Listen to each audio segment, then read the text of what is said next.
Welcome to Bite Size, a collaborative psychoeducation mini podcast series created by Healthy Poor and support staff. In case you haven't heard about us, our organizations were created by hospitality, for hospitality, and are actively working to increase knowledge and awareness of mental health in our industry. If you'd like to take your learning a step further, check out the glossary of terms and thought prompts we have available at www.pleasehustleresponsibly.org.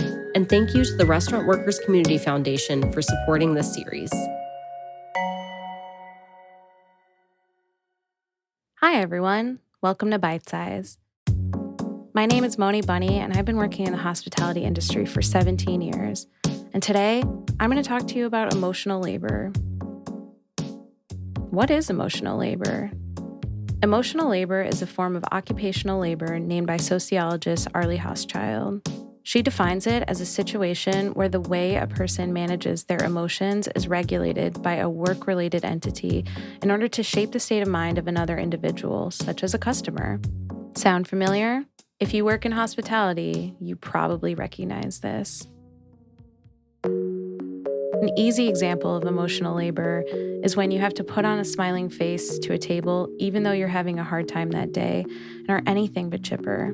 To break it down a bit, the server or manager or whomever has to regulate their emotions for their job. It's been worked into the expectations of performance that they must present themselves and their emotions in a specific way regardless of how they're truly feeling. But emotional labor isn't limited to the front of the house, nor is it limited to interactions with guests. Emotional labor also takes the form of putting your head down and getting the dish out, even though you were just reprimanded harshly by your supervisor, or feeling the need to stay quiet when witnessing or experiencing racism, sexism, or other forms of abuse in the workplace for fear of retaliation and further harm. Again, it's the act of stifling your true emotions while evoking other emotions because your job depends on it. Hospitality workers aren't the only ones who provide emotional labor. Hairstylists, customer service associates, flight attendants, teachers, therapists, and childcare workers are just a few of the jobs that require emotional labor. These are all positions that require some kind of skill, be it physical or mental, in addition to the act of feeling a certain feeling, which involves evoking or suppressing emotions. Some positions or circumstances require more emotional labor than others, but the distinction is that it's written into the job. Emotional labor also isn't limited to putting on a happy face when you're not happy.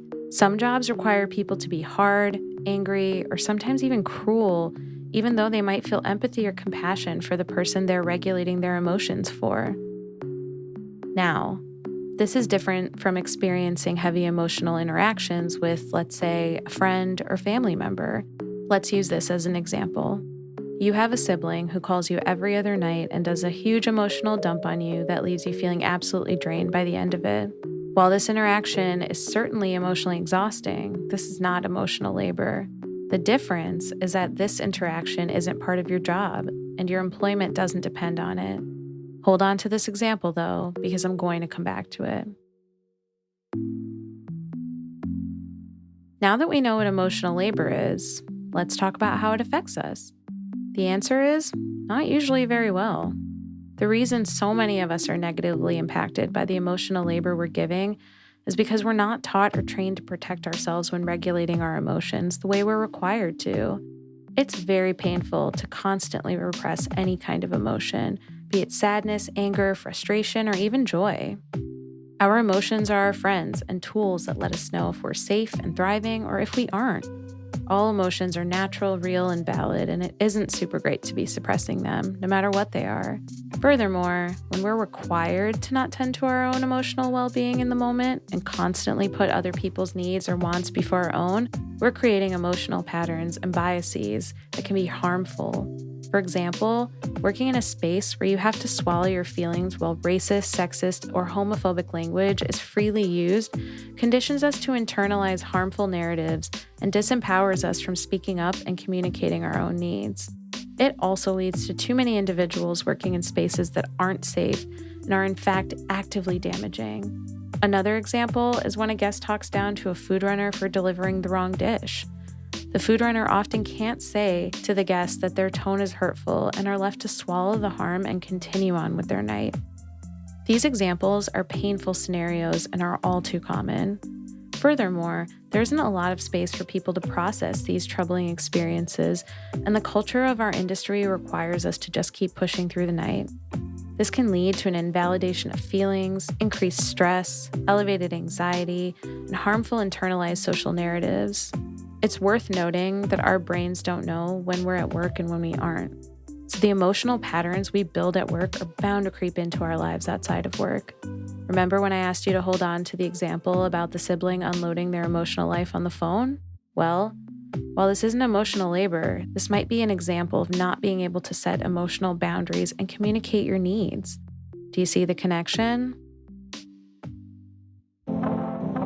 It's so important that we make changes in our workspaces so the emotional labor we provide is healthy and safe. This involves service training that's rooted in genuine interaction instead of fake it till you make it smiles. It means eradicating the leave it at the door mentality and fostering a workspace that values vulnerability and encourages boundaries. This means creating systems that empower personnel to set boundaries that management upholds and supports. It means creating workspaces that condemn abuse and damaging language. And finally, it means creating training resources that help individuals to safely process their true emotions and integrating that practice into the job. The reality is that emotional labor is not something that's going away, but it doesn't have to be bad and it doesn't have to be harmful.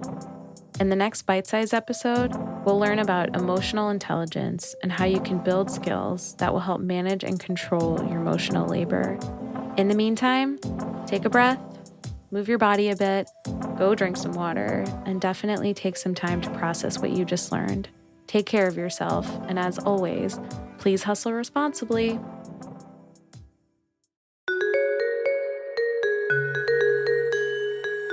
Thank you to our donors and our sponsor, Restaurant Workers Community Foundation, for helping to make this episode possible. To help support this podcast and our other programs, please consider making a donation at www.pleasehustleresponsibly.org. Be sure to subscribe and tune in next time to learn more about mental health.